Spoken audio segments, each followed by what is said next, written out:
Hi everyone, welcome back to my channel. How are you all doing today? I hope you all are doing great and getting into this 2018 with a great enthusiasm and positivity. I am here to let you know today that you should go for your dreams and goals with the belief that you can do it. Yes, you can do it. So if you're new here, I have to introduce myself to you. I am Chizzy Charles. Chizzy Charles is just a lovely lady who make random videos. More especially, my aim here is to motivate and inspire you. And also, you might be amazed how my personal experience unfolds to this channel. I need you to connect with me. And how are you going to do that for me? Simply click the button subscribe below and click the bell beside it so you stay connected and get notification whenever I upload a new video. At the end of it all as well, if you enjoy my video and you find it very interesting, or you have something similar to what I'm going to share, give me a thumbs up and leave a comment below. I would love to hear your own opinion. I would love to read from all of you. And if not for anything, just say hi Chizzy. I will appreciate that, guys. So let's start the video for today. So guys, today I decided to share with you guys what I have learned from my loss. Please, I just want to state this clear. I am still learning. We learn every day. What really motivated me to do this is because I remember how much goals and plans I have had together with my late husband then. And on the 17th of January 2011, I heard he was kidnapped. And then after paying the ransom in 2 weeks, 30th of December, and then I was called again to say he was shot and found dead on the roadside in Nigeria. And you know, kind of, I don't know if it's traditionally but it's something trendy. Every December and January, people always have this like New Year resolutions, plans for the new year, what to achieve and what not to achieve, and what you did wrong for the year and everything. So each time these things come, I remember how much we have really, and it was really an awesome year that we have bigger goals that we used to have before, and then that just happened, and that seems to be like he came in, and that seems to be like it came in and just take everything away that year. I am okay, guys. I am not here to make you feel sorry for me or be so emotional for me. Please guys, hold it. My experience have made me to understand that in life, whatever it is that happens for a reason, and there is nothing that any of us are really going through that nobody has been there before. Such is life. But the thing is, we know it's common, our mindset will always go in a negative manner. That's why we always encourage ourselves, put your mindset in negativity. It's not really a bad thing for you to think negatively once in a while, but it's the mind. But the thing I want to state clear is that it's the mind thinking negatively, but it is not me being negative. So that's the difference between negative thinking and negative being. It's when you allow the negative thought to be your negative being. You see, what you say about yourself is what you really become, not what the mind brings in. The mind goes everywhere. It's normal. Sometimes we can't control it when it starts. But the thing we have to focus is, who do you say you are? Who do you see yourself to be? Okay guys, I have a little bit of list which I jotted down on this sheet of paper. So if you see me looking down, I am just trying to remember. The first thing I really learned from my loss is nothing but to never to give up. I know it sounds weird because me telling you not to give up does not mean that I found my strength immediately.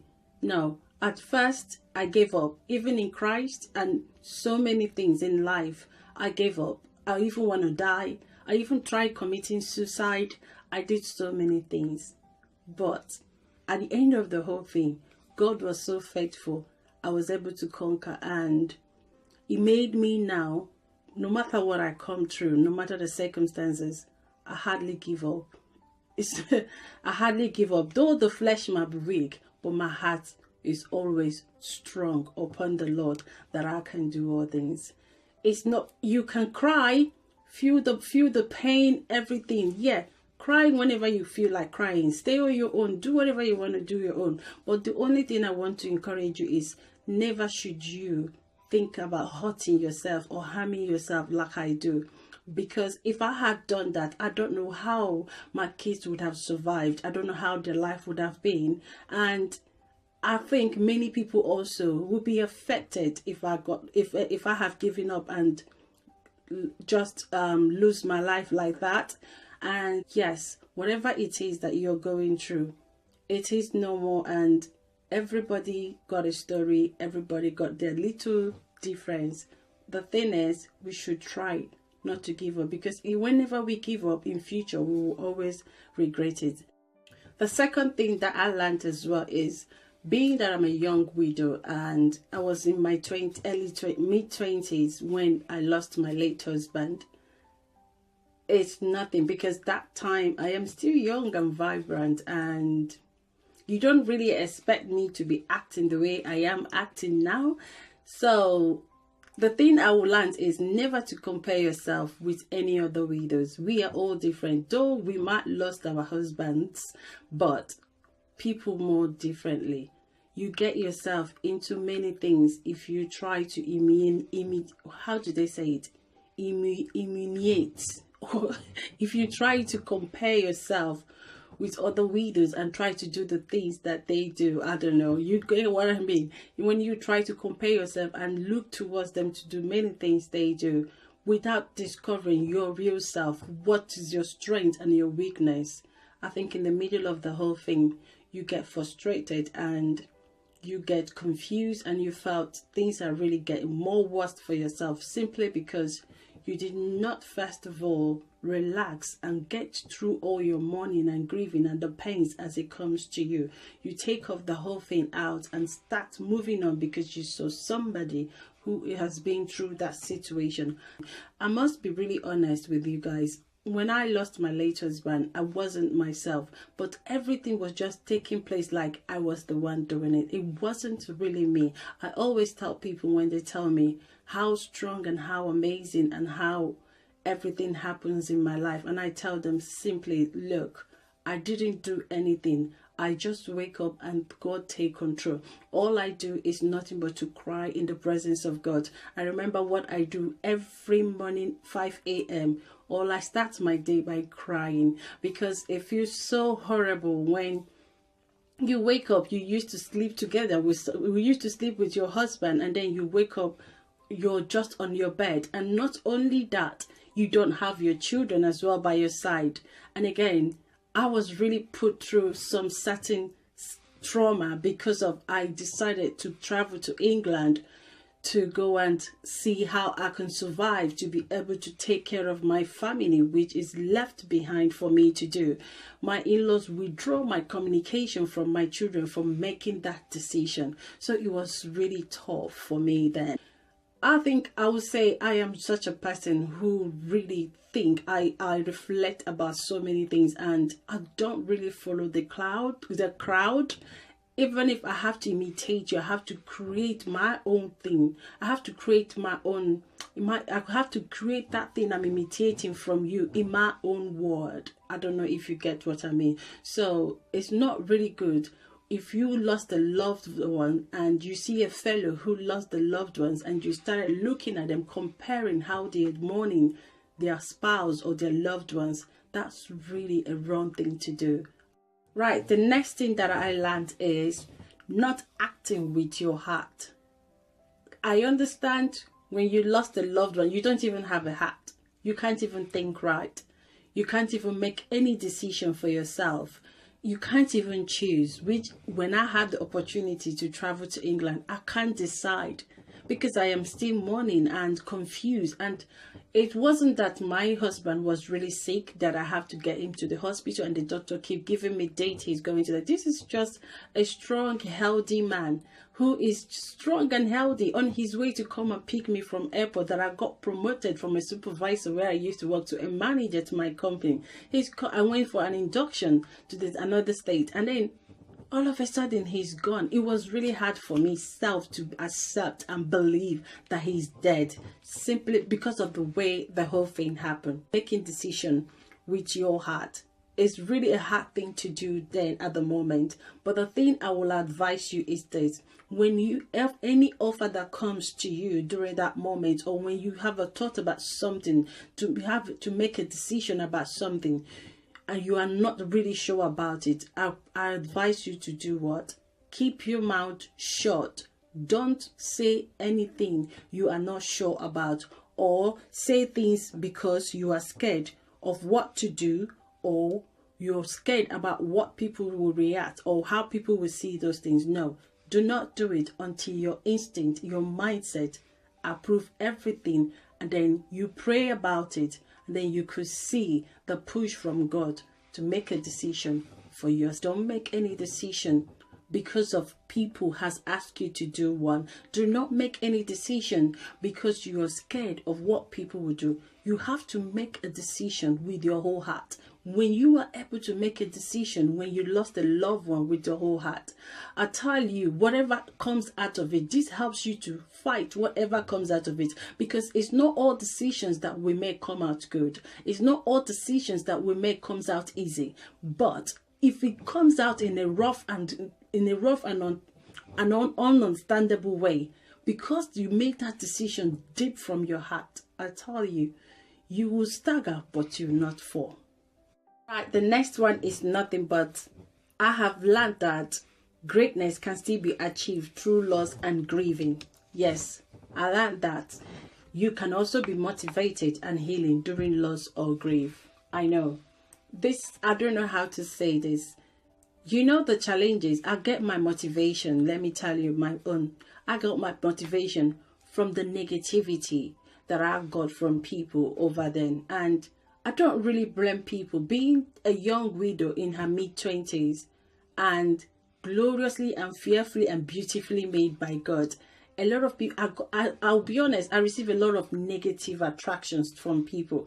And what I did, what was so inspired when people see things negatively for me that way, I was so inspired, and I got focused more to be what I do. I got focused more to be able to prove them wrong, that it's not really what they think it is. It's not by look, it's by might. Greater is he that is in me than he that is in the world. Or any man who thinks he or she has the final say in my life. I was left to make a decision. Should I follow my destiny, or should I follow danger? Which is follow what people think, what my in-laws are really saying. Because at the end of the whole thing, the whole ball is in my court. I am the one who wears shoes, and I know where it pinches me. So I get motivated when these things happen. Even when they rejected from airports, I was meant to be picked up and show the city in England that I am coming to, but I didn't get anybody from there. God lead me to, and today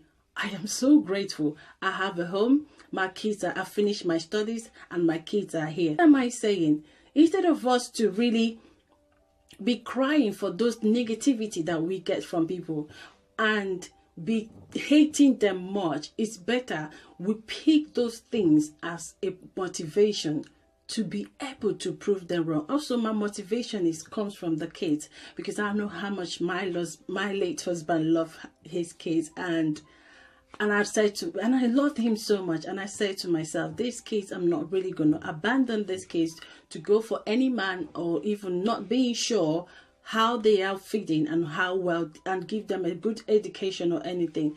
I said to myself, I am going to make it, and I'm going to take the kids from Nigeria. I'm going back to go and get them. And that also motivates me. I failed woefully, guys. I failed woefully. But I get motivated and inspired when I remember the kids and how much goals I have planned with my late husband the year he died, the goals and dreams we had. Because it was more like the things we got to do for the kids and a little bit about ourselves. And again, I just want to draw your attention to something. When we lost a loved ones, and if it is the one that is in my way, in my kind, because it's really a big shock to everybody.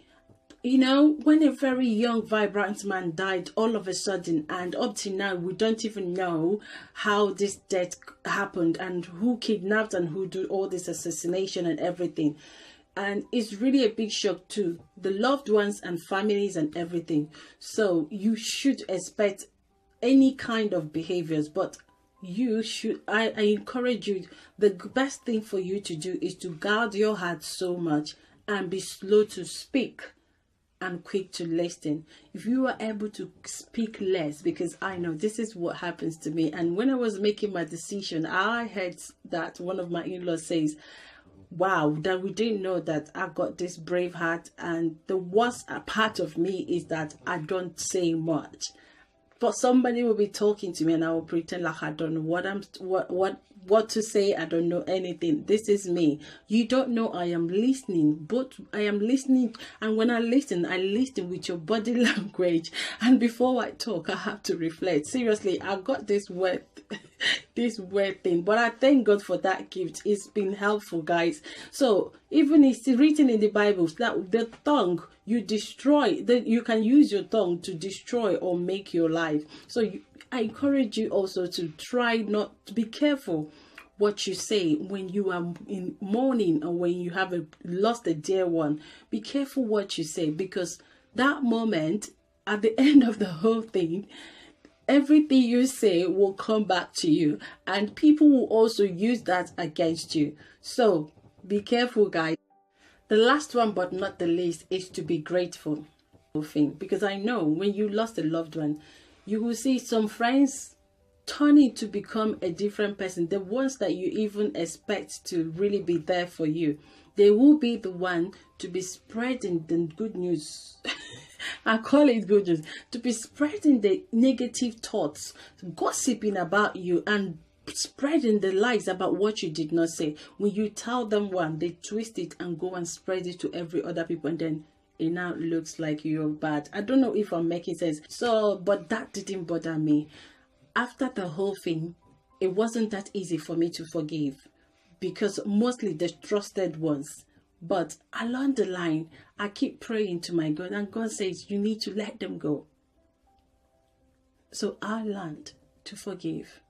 Whoever that wrongs you, there is nothing you can do to change it. Sometimes it is the work of the devil to use them to kill you, to suppress your spiritual power, to suppress your relations, to separate your relationship with God. Because when you have unforgiving heart, there is no way you can feel the presence of God right. You need to free yourself. It is written, forgive us our sins as we forgive those who trespass against us. So you need to let go. You need to let go of everything. And as you let go, show them love again and ask God to take control. That is the greatest weapon as a widower. If you don't know, as a widow or a widower, forgive those who has been treating you unfair and unjust, and let God avenge for you.